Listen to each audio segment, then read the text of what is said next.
Hello friends. आज के इस नए एपिसोड में मैं आप सभी का स्वागत करता हूं।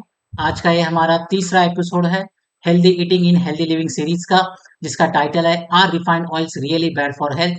क्या रिफाइंड ऑयल्स हमारे सेहत के लिए अच्छे नहीं है। बहुत ही इंटरेस्टिंग एंड कंट्रोवर्शियल टॉपिक है।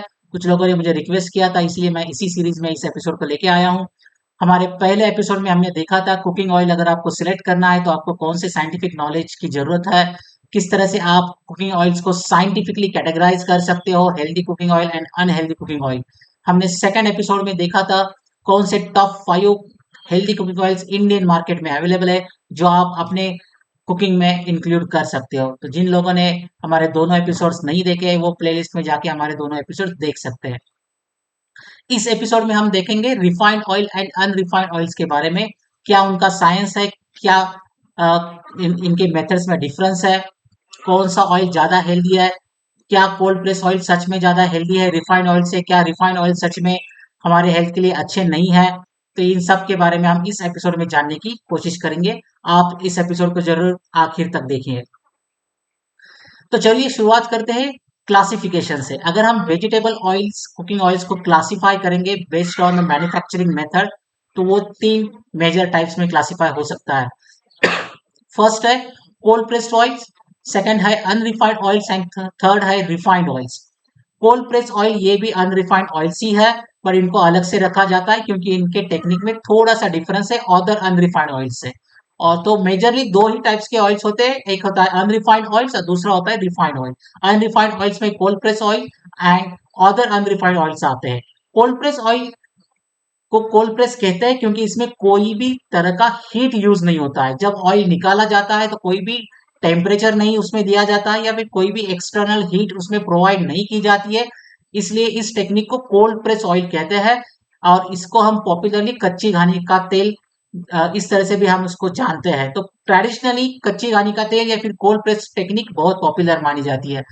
बाकी के जो अनरिफाइंड ऑयल से जो other than cold press technique से बनते हैं उसमें से थोड़ा बहुत हीट दिया जाता है। इसमें सीड्स को गर्म किया जा सकता है या फिर जब तेल निकालते हैं तो ऑयल एक्सपेलर्स के जो हीटर्स होते हैं उस थोड़ा सा टेम्परेचर बढ़ा देते हैं ताकि आपको जो ऑयल का यील्ड है वो ज्यादा मिले। तो डेफिनेटली ये भी अनरिफाइंड ऑयल ही रहता है। इसमें मेजर प्रॉपर्टी ये है कि अनरिफाइंड ऑयल्स को या फिर कोल्ड प्रेस ऑयल को कोई भी केमिकल ट्रीटमेंट नहीं दिया जाता है। मतलब ऑयल निकालने के बाद इनको सेडिमेंट करके या फिर फिल्टर करके बेचा जाता है। इनको कोई भी केमिकल ट्रीटमेंट देके रिफाइनिंग नहीं किया जाता है। इसलिए इन ऑयल को अनरिफाइंड ऑयल्स कहते हैं।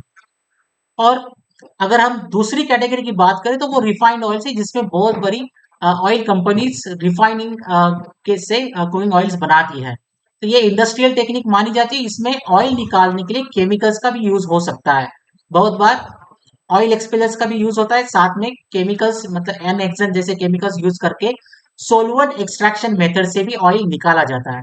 इसके दो टाइप्स होते हैं, physically refined oils and chemically refined oils.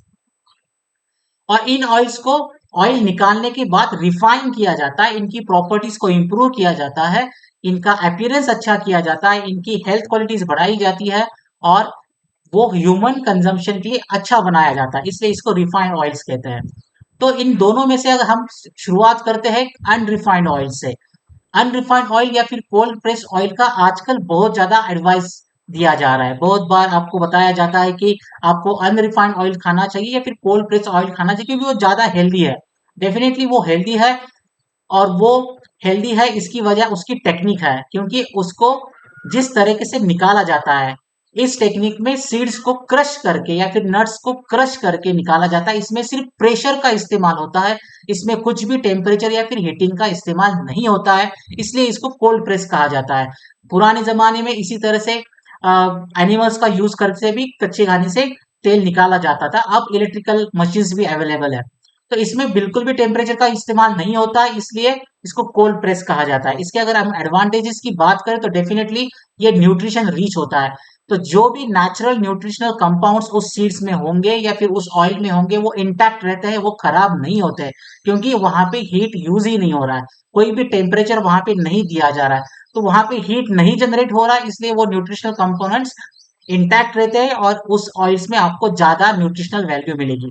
Similarly उसका फ्लेवर जो होता है, नेचुरल फ्लेवर वो ऑयल का जो होता है, एरोमा जो नेचुरल होता है वो इंटैक्ट रहता है, उसमें भी कोई चेंजेस नहीं होते, क्योंकि इसमें कोई भी केमिकल ट्रीटमेंट नहीं दिया जा रहा है। इसलिए ये कुछ एडवांटेजेस माने जाते हैं। अगला एडवांटेज अगर हम देखें तो डेफिनेटली उसमें न्यूट्रिशनल कंपोनेंट ज्यादा होने की वजह से मोस्टली वो एंटीऑक्सीडेंट करके काम करते हैं, और ये एंटीऑक्सीडेंट एक्टिविटी की वजह से ये ऑयल भी आपको एंटीऑक्सीडेंट एक्टिविटी देता है, और उसकी वजह से आप अपने आप को और अपने बॉडी को फ्री रेडिकल से बचाने के लिए हेल्प कर सकते हो। डेफिनेटली ये एक इसका एडवांटेज माना जाता है। तीसरा एडवांटेज है, ये ऑयल्स विटामिन रिच होते हैं, क्योंकि विटामिन भी इसमें होते हैं जो हीटिंग की वजह से खराब हो सकते हैं, बट इस ऑयल में, इस ऑयल एक्सट्रैक्शन प्रोसीजर में कोई भी हीट यूज नहीं होता है, तो जो नेचुरल विटामिन उन सीड्स में थे वही विटामिन आप ऑयल सोल्यूबल विटामिन आपको उस ऑयल में मिल जाते हैं, तो ये विटामिन रिच होता है। डेफिनेटली ऐसे ऑयल्स को कुछ थेरापेटिक एक्टिविटीज भी मिलती है, पोटेंशियल भी होता है, जैसे कि वो एंटी इन्फ्लेमेटरी एक्टिविटी दे सकते हैं, या फिर कुछ हीलिंग प्रॉपर्टीज भी आपको इन ऑयल से मिल सकती है। डेफिनेटली कोई भी केमिकल्स का इस्तेमाल नहीं हो रहा है, तो ये आपको कोई भी केमिकल ट्रेसेस या फिर सॉल्वेंट ट्रेसेस आपको इसमें नहीं मिलते हैं, उनके साइड इफेक्ट्स आपको यहाँ पे नहीं मिलेंगे। ये ऑलिक एसिड रिच होते हैं, तो डेफिनेटली आपके इम्यून सिस्टम के लिए भी ये अच्छे माने जाते हैं। तो ये तो हमने देखे इनके एडवांटेज, और इन्हीं एडवांटेजेस की वजह से बहुत बार अभी बार बार बोला जा रहा है कि अनरिफाइंड ऑयल्स या फिर कोल्ड प्रेस ऑयल ही खाना चाहिए, बिल्कुल भी हमें रिफाइंड ऑयल नहीं खाना चाहिए। डेफिनेटली मैं इसके आधे पॉइंट से एग्री करता हूँ, आधे पॉइंट से एग्री नहीं करता हूँ।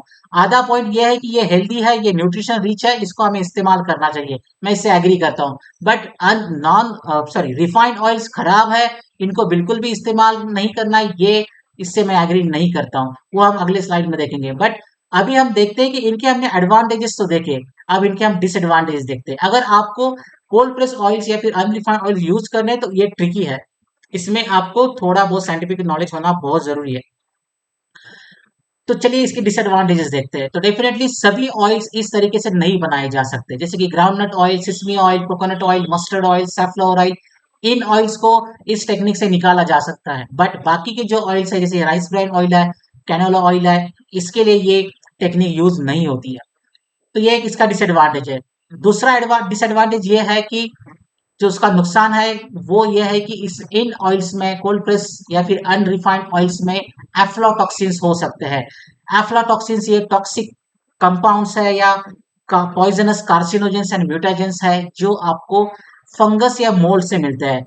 जो फंगस एंड मोल्ड जो आपके सीड वैरायटी पे आता है, या फिर आप उसके सॉइल में होता है जहाँ पे आप क्रॉप कल्टीवेट करते हो, वहां से वो आपके सीड्स में आ सकता है, वहां से वो आपके ये अफ्लाटॉक्सिन्स आपके ऑयल में आ सकते हैं। ये अफ्लाटॉक्सिन्स काफी पॉइजनस होते हैं, ये कार्सिनोजेंस भी की तरह काम करते हैं, और इनसे आपको कैंसर भी हो सकता है। तो एफ्लाटॉक्सिन कंटामिनेशन ये एक इसका डिसएडवांटेज हो सकता है।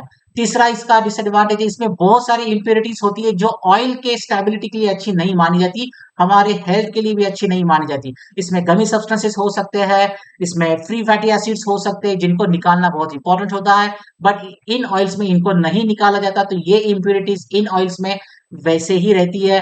तो इन इंप्योरिटीज की वजह से आपको एडवर्स हेल्थ इफेक्ट्स मिल सकते हैं, एलर्जी जैसी रिएक्शंस आ सकती है। कभी कभी इन इंप्योरिटीज की वजह से ऑयल जल्दी खराब होना शुरू होता है, उसको स्ट्रॉन्ग ओडर या फिर उसका अपीयरेंस भी चेंज होने लगता है, उसका फ्लेवर भी चेंज होता है। तो ये भी एक इसका डिसएडवांटेज है। सबसे मेजर डिसएडवांटेज इन ऑयल्स का ये होता है कि इनका स्मोक पॉइंट कम होता है। हमने फर्स्ट एपिसोड में देखा था, जिन ऑयल्स का स्मोक पॉइंट ज्यादा होता है वही ऑयल्स ज्यादा हेल्दी माने जाते हैं, क्योंकि ज्यादा टेम्परेचर पे जब हम कुक करते हैं तो उन ऑयल्स में कम फ्री रेडिकल जनरेट होते हैं, या फिर फ्री रेडिकल जनरेट नहीं होते हैं। बट जो ऑयल्स का स्मोक पॉइंट कम है, उन ऑयल्स में जल्दी फ्री रेडिकल्स जनरेट होने लगते हैं जब आप उसको ज्यादा टेम्परेचर पे पकाना शुरू करते हो। तो डेफिनेटली जो लो स्मोक पॉइंट ऑयल्स है वो फ्री रेडिकल जनरेट करते हैं, और वो हाई टेम्परेचर कुकिंग के लिए बिल्कुल भी अच्छे नहीं माने जाते हैं। अगर हम इंडियन स्टाइल कुकिंग की बात करें, तो इंडियन स्टाइल कुकिंग ये हाई टेम्परेचर कुकिंग स्टाइल है, जिसमें हम फ्राइंग, डीप फ्राइंग और बहुत बार ज्यादा ऑयल को ज्यादा समय तक पकाना पसंद करते हैं। तो डेफिनेटली ये एक इसका डिसएडवांटेज है। इसीलिए मैंने पहले ही बोला था, इन ऑयल को अगर यूज करना है तो इसमें आपको बहुत कैलकुलेटेड स्टेप्स लेने पड़ेंगे। और जो सबसे बड़ा एडवांटेजेस था उस इन ऑयल का, वो था इसके न्यूट्रिशनल वैल्यू, इसके न्यूट्रिशनल कंपोनेंट्स, इसके विटामिन। बट जब आप इन ऑयल्स को हाई टेम्परेचर पे यूज करते हो, तो हाई टेम्परेचर की वजह से इनके न्यूट्रिशनल कंपाउंड्स, इनके विटामिन खराब होने लगते हैं, ये बिल्कुल भी लॉस हो जाते हैं। तो जिस न्यूट्रिशनल पर्पज के लिए आप इस ऑयल को यूज कर रहे थे, वो पर्पज आपका सॉल्व नहीं होता है। तो इसलिए आपको इनको बहुत सोच समझ के इस्तेमाल करना चाहिए। और आप अगर हाई टेम्परेचर कुकिंग के लिए अगर कोल्ड प्रेस ऑयल या फिर अनरिफाइंड ऑयल को यूज करने का सोच रहे, तो ये साइंटिफिकली सही नहीं है। और लास्ट इसका डिसएडवांटेज ये है, शॉर्ट शेल्फ लाइफ। इनके इम्प्यूरिटीज की वजह से ऑयल की स्टेबिलिटी बहुत कम होती है। ऑयल में जल्दी ऑक्सीडेशन होने लगता है, ऑयल जल्दी रैंसिड होने लगता है, डिकम्पोज होने लगते हैं फैट्स, और उसकी वजह से ऑयल आपका हेल्दी नहीं रहता है। इसलिए शॉर्ट शेल्फ लाइफ ये भी इसका एक बिग डिसएडवांटेज है। और शायद इन्हीं डिसएडवांटेजेस की वजह से ही इंडस्ट्रीज रिफाइंड ऑयल टेक्निक को यूज करती है। तो हमने देखा अनरिफाइंड ऑयल्स के एडवांटेजेस क्या है और डिसएडवांटेजेस क्या है। अब हम जाते हैं रिफाइंड ऑयल्स की तरफ। रिफाइंड ऑयल्स को भी सीड से ही निकाला जाता है, वो क्रश करके निकाला जा सकता है, बट क्रशिंग करते वक्त इसमें बहुत हाई टेम्परेचर इस्तेमाल हो सकता है। और साथ में कभी कभी केमिकल्स भी यूज होते हैं। बहुत बार इन ऑयल्स को केमिकल एक्सट्रैक्शन से भी निकाला जाता है, जिसमें सोलवेंट एक्सट्रैक्शन पॉपुलर मेथड है, जिसमें हेक्सेन यूज होता है। तो इस तरीके से इनका ईल्ड ज्यादा आता है, इसलिए इंडस्ट्रीज ये टेक्निक ज्यादा प्रेफर करती है, क्योंकि इसमें ऑयल का ईल्ड ज्यादा आता है। क्या ये टेक्निक सेफ है, क्या ये टेक्निक्स हमारे हेल्थ के लिए अच्छी है, ये हम आगे देखेंगे। और इन ऑयल्स को सिर्फ निकाला नहीं जाता है केमिकल या फिर टेम्परेचर यूज करके, तो आगे जाके इनको केमिकल प्रोसेसेस से ट्रीट भी किया जाता है। और ये ट्रीट करने की जो प्रोसेस है उसी को बोलते हैं रिफाइनिंग ऑयल। और इसका पर्पज ऑयल को अच्छा बनाना है। तो रिफाइंड ऑयल ये कोई अदर टेक्निक नहीं है, ये अननेसेसरी नहीं किया जाता है। रिफाइनिंग ऑफ ऑयल ये आपके क्रूड ऑयल को, जो मतलब तेल निकला है सीड से, उस ऑयल को ह्यूमन कंजम्पशन के लिए, मतलब हमारे यूज के लिए अच्छा बनाने के लिए ही किया जाता है। तो जो भी लोग सोशल मीडिया पे ये गलतफहमी फैला रहे हैं लोगों को कि ये रिफाइनिंग ऑयल अननेसेसरी किया जा रहा है, ये इंडस्ट्री पैसा कमाने के लिए करती है, नो डाउट इसमें इकोनॉमी तो इकोनॉमिक फैक्टर्स भी है, बट उसमें हेल्थ फैक्टर्स भी है। इसको हेल्थ हमारे कंजम्पशन के लिए अच्छा बनाना भी एक पर्पज होता है, उसके लिए भी रिफाइनिंग इंपॉर्टेंट होता है। तो क्या किया जाता है रिफाइनिंग में? तो जनरली रिफाइनिंग प्रोसीजर 4 स्टेप्स में होती है। पहला है डीगमिंग प्रोसेस। इसमें जो गमी आए चिपचिपे पदार्थ होते हैं ऑयल में, उन इंप्यूरिटीज को निकाला जाता है। उन इंप्यूरिटीज को निकालना बहुत इंपॉर्टेंट होता है, वो हमारे हेल्थ के लिए भी हजार्डस हो सकती है, साथ में ऑयल की स्टेबिलिटी को भी कम करते हैं। सेकेंड स्टेप होता है डी एसिडिफिकेशन। जो फ्री फैटी एसिड्स है, जो एसिडिक कंपाउंड्स है ऑयल्स में, उनको भी निकालना जरूरी होता है, वो भी इंप्यूरिटीज की तरह काम करते हैं। उनको निकालने का जो स्टेप होता है उसको डी एसिडिफिकेशन कहते हैं। तीसरा स्टेप होता है डी कलराइजेशन, उसको ब्लीचिंग भी बोलते हैं। तो बहुत बार ये डार्क कलर होते हैं ऑयल्स को, उनको कलरिंग कंपोनेंट्स को निकाल के उनको लाइट किया जाता है, उनको प्लीजेंट अपीयरेंस दिया जाता है। और जो फोर्थ स्टेप है रिफाइनिंग की, वो है डीओडोराइजेशन। बहुत बार बहुत स्ट्रॉन्ग एरोमा होता है ऑयल्स का, स्ट्रॉन्ग स्मेल होता है, कुछ लोगों को अच्छा नहीं लगता है, इसलिए जो ऑर्डर गिविंग कंपाउंड्स है जिसकी वजह से स्मेल आता है, वो कंपोनेंट्स भी इसमें से निकाले जाते हैं ताकि उसका ऑयल कम हो। तो ओवरऑल अगर आप देखें तो रिफाइनिंग का भी एक साइंटिफिक पर्पस है। रिफाइनिंग बिना वजह नहीं की जाती है। जितने भी इंप्यूरिटीज है उनको निकालना, ऑयल की स्टेबिलिटी को बढ़ाना, उसका कलर इंप्रूवमेंट करना, उसके ऑर्डर को कम करना, उसमें से एलर्जेंस को कम करना, ये कुछ साइंटिफिक पर्पस के लिए ही रिफाइनिंग किया जाता है। बट इस रिफाइनिंग प्रोसेस का एक नुकसान ये होता है कि इसमें से नेचुरल फ्लेवर आपका कम हो सकता है, नेचुरल एरोमा आपका कम हो सकता है, और इसमें न्यूट्रिशनल कंपोनेंट्स भी कम हो जाते हैं। तो चलिए हम आगे जाके देखते हैं कि किस तरह से इसको किया जाता है। मैंने अभी बोला था आपको हेक्सेन सोलवेंट एक्सट्रैक्शन, ये एक पॉपुलर इंडस्ट्रियल मेथड मानी जाती है, जिसमें केमिकल यूज करके ऑयल निकाला जाता है, और ये रिफाइंड ऑयल में पॉपुलरली यूज होता है। इसलिए बहुत बार आपको सोशल मीडिया पे ये देखने को मिलेगा, या कुछ पॉपुलर यूट्यूब चैनल जो सो कॉल्ड हेल्थ चैनल्स करके पॉपुलर है, जिनके मिलियंस ऑफ फॉलोअर है। आई एम सरप्राइज कि ऐसे चैनल्स को मिलियंस ऑफ फॉलोअर्स मिल जाते हैं जो गलत सलाह दे रहे हैं, नॉन साइंटिफिक सलाह दे रहे हैं।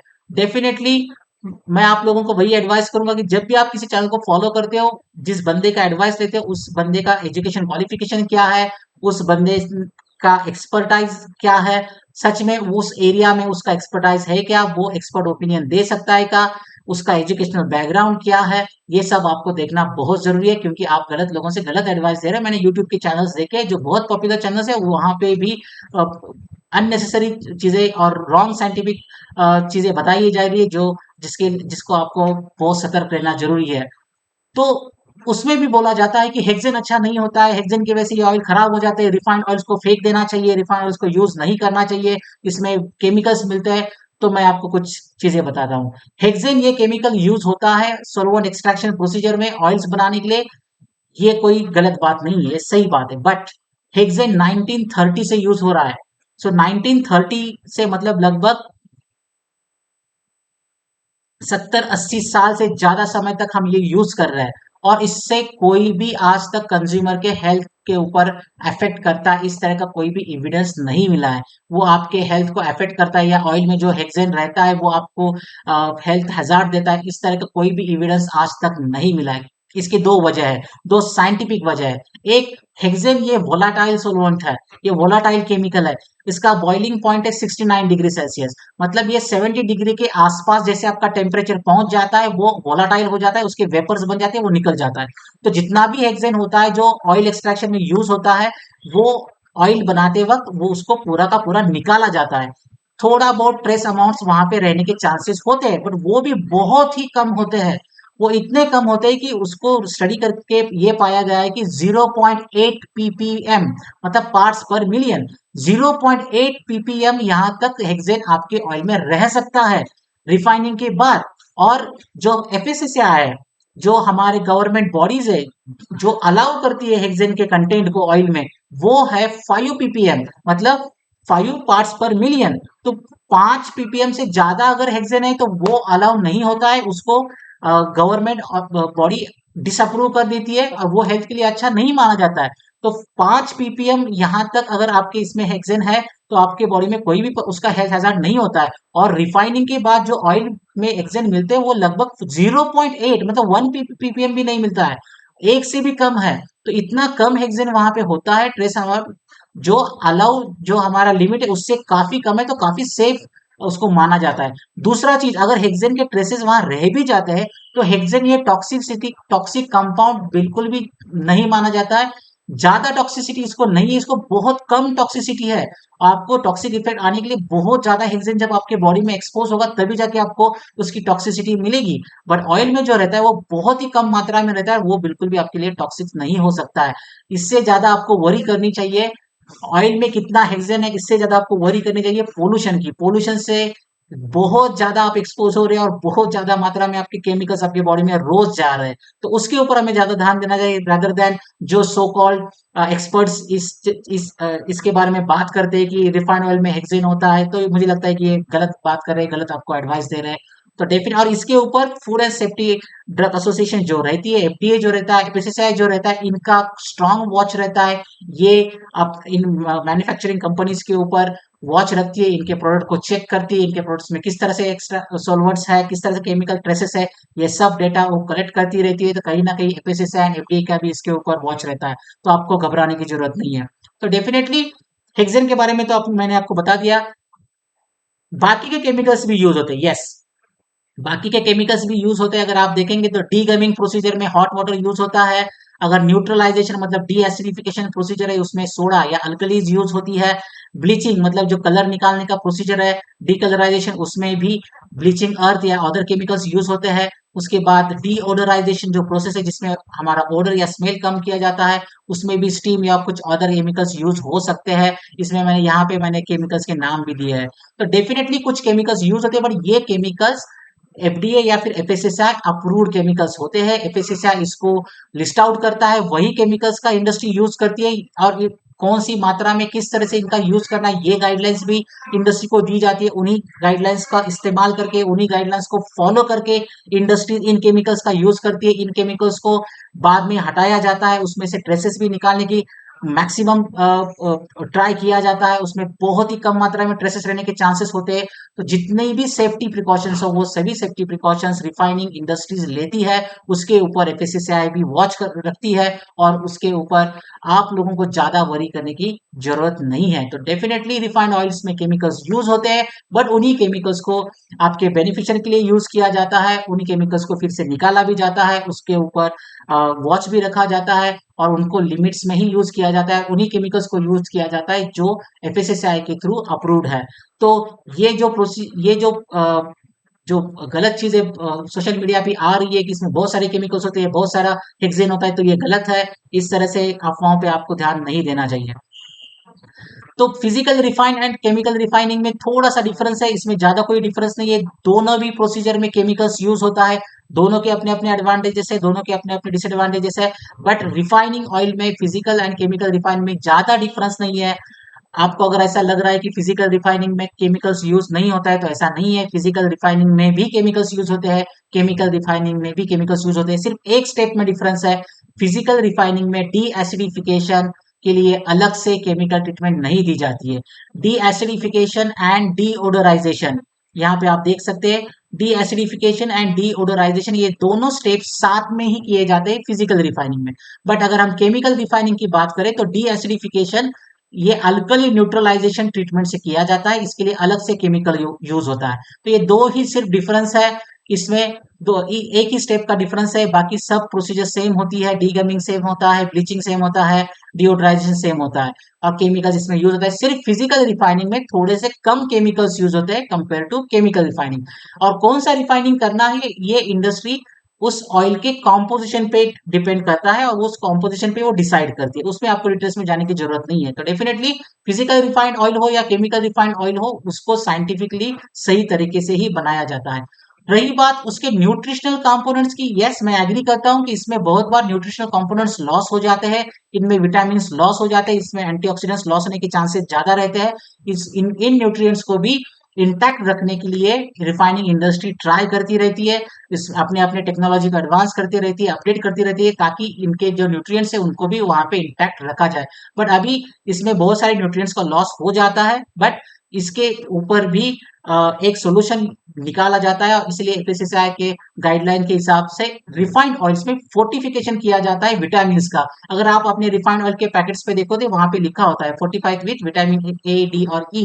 तो वहां पे विटामिन ई डाला जाता है, ऑयल सोल्यूबल विटामिन डाले जाते हैं, ताकि अगर उस नेचुरल ऑयल से अगर विटामिन कम हो गए होंगे ड्यूरिंग रिफाइनिंग प्रोसेस, वो आपको फोर्टिफिकेशन मतलब वो बाहर से डाले जाते हैं उस ऑयल में, तो आपको विटामिन ई और फिर बाकी के विटामिन वहां पे मिल जाते हैं, तो वो भी एक वरी करने की चिंता नहीं है। तो चलिए अब इसके एडवांटेजेस देखते हैं। तो डेफिनेटली ये ऑयल ज्यादा क्लीन होते हैं, ज्यादा प्योर होते हैं, इसमें इंप्योरिटी नहीं होती है, ये ज्यादा सुटेबल है हमारे कंजम्पशन के लिए, क्योंकि ये इंप्योरिटी फ्री है, और इनके साइड इफेक्ट्स या फिर एलर्जी होने के चांसेस कम होते हैं। डेफिनेटली इसमें कोई भी हार्मफुल मटेरियल नहीं होता है, सभी हार्मफुल मटेरियल्स को निकाला जाता है, इंप्योरिटीज को निकाला जाता है। इनका शेल्फ लाइफ ज्यादा होता है, जो कोल्ड प्रेस ऑयल या फिर अनरिफाइंड ऑयल का नहीं होता है, क्योंकि इसमें इंप्योरिटी हटाई जाती है, तो ये ऑक्सीडेंट के लिए कम प्रोन हो जाते हैं, ये रैंसिड जल्दी नहीं होते हैं, इनका अच्छा खासा शेल्फ लाइफ मिल जाता है, इनकी स्टेबिलिटी बढ़ जाती है।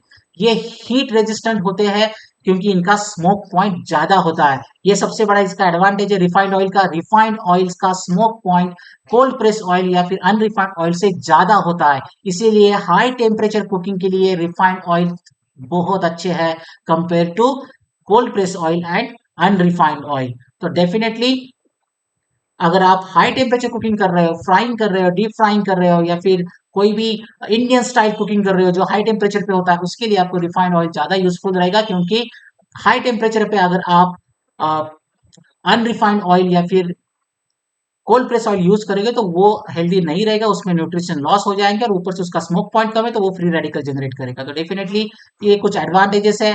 डेफिनेटली ये जो black white sorry black lamp जमता है ऑयल जलने के बाद, वो भी रिफाइंड ऑयल से कम मिलता है। तो ये कुछ एडवांटेजेस है, इसी वजह से रिफाइनिंग प्रेफर किया जाता है। अगर आप डिसएडवांटेजेस की बात करें तो ऑलरेडी हमने डिस्कस कर चुके हैं। डेफिनेटली इसमें कुछ सॉल्वेंट्स या केमिकल्स के ट्रेसेस आपको मिल सकते हैं, बट ये केमिकल के ट्रेसेस बहुत ही कम मात्रा में होते हैं, बट यस कुछ केमिकल ट्रेसेस आपको इसमें मिल सकते हैं। इसमें न्यूट्रिशनल कंटेंट आपको कम रह सकता है, इसमें न्यूट्रिशनल लॉस हो सकता है, ये भी इसका एक डिसएडवांटेज है। और इसका नेचुरल टेस्ट, नेचुरल फ्लेवर या फिर नेचुरल कलर जो होता है ऑयल का, वो भी यहाँ पे लॉस हो जाता है, ये भी एक इसका डिसएडवांटेज आप कह सकते हो। बट डेफिनेटली मैंने जैसे बोला था कि सभी ऑयल्स आप कोल्ड प्रेस टेक्निक से या फिर अनरिफाइंड तरीके से नहीं निकाल सकते हो। जैसे कि सनफ्लावर ऑयल है, पामोलिन ऑयल है, पाम ऑयल है, सोयाबीन ऑयल है, कॉटन सीड ऑयल है, राइस ब्रान ऑयल है, कैनोला ऑयल हो, या फिर जो बाकी के जो ऑयल्स होते हैं उन ऑयल्स को निकालने के लिए रिफाइन का ही तरीका यूज किया जाता है। सोलवेंट एक्सट्रैक्शन से इन ऑयल्स को निकाला जाता है। तो यहाँ पे हमने देखा दोनों तरीके से ऑयल निकाला जाता है।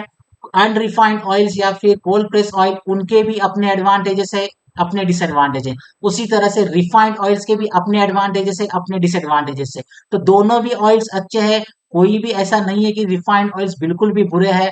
तो जो भी आपको लोग बोल रहे हैं कि रिफाइंड ऑयल आपको नहीं यूज करना चाहिए, आपको उनको फेंक देना चाहिए, ये गलत एडवाइस है। ऐसा कुछ भी नहीं है।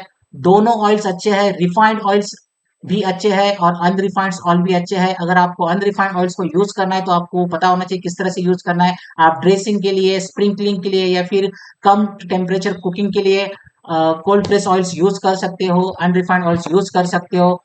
बट अगर आपको हाई टेम्परेचर कुकिंग करना है, फ्राइंग या डीप फ्राइंग करना है, आपका इंडियन स्टाइल कुकिंग है, तो डेफिनेटली आपको रिफाइंड ऑयल ज्यादा यूज करना चाहिए, क्योंकि वो ज्यादा स्टेबल है, ज्यादा हीट स्टेबल है, ज्यादा स्मोक पॉइंट रखते हैं, तो फ्री रेडिकल्स कम होते हैं। तो आप इसी हिसाब से, इसी साइंटिफिक नॉलेज से आप अ, अपना डिसीजन ले सकते हो। आपके चॉइस के हिसाब से, आपके डाइट चॉइस के हिसाब से आप अपना कुकिंग ऑयल चूज कर सकते हो। बट जो ये जो मिथ है कि या फिर ये जो अफवाहें फैलाई जा रही है कि रिफाइंड ऑयल अच्छे नहीं है, इसको मैं डिसएग्री करता हूँ। ये ऐसा बिल्कुल भी नहीं है, दोनों ऑयल्स अच्छे हैं।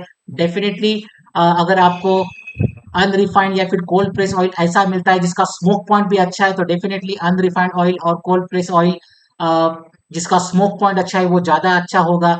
बट ऐसा ऑयल अगर आपको नहीं मिलता है तो डेफिनेटली रिफाइंड ऑयल भी उतने ही अच्छे हैं, उतने ही आपके लिए सेफ है। इसी मैसेज के साथ मैं आज के एपिसोड को एंड करता हूं। और ये सिर्फ मैं नहीं बता रहा हूं, तो आप यहाँ पे देख सकते हैं कि हिंदू में, द हिंदू न्यूज़पेपर में ये इंटरव्यू आ चुका है। Chairperson of scientific panel of FSSI, FSSI ये गवर्नमेंट बॉडी है, अथॉरिटी ऑफ इंडिया है, food safety and standards authority of India, जो हमारे इंडिया में फूड्स प्रोडक्ट्स के ऊपर वॉच रखती है। इनके साइंटिफिक चेयरपर्सन ने भी इंटरव्यू में यही कहा है कि ये बिल्कुल भी गलत है, रिफाइंड ऑयल्स के बारे में गलत फहमियां फैलाई जा रही है।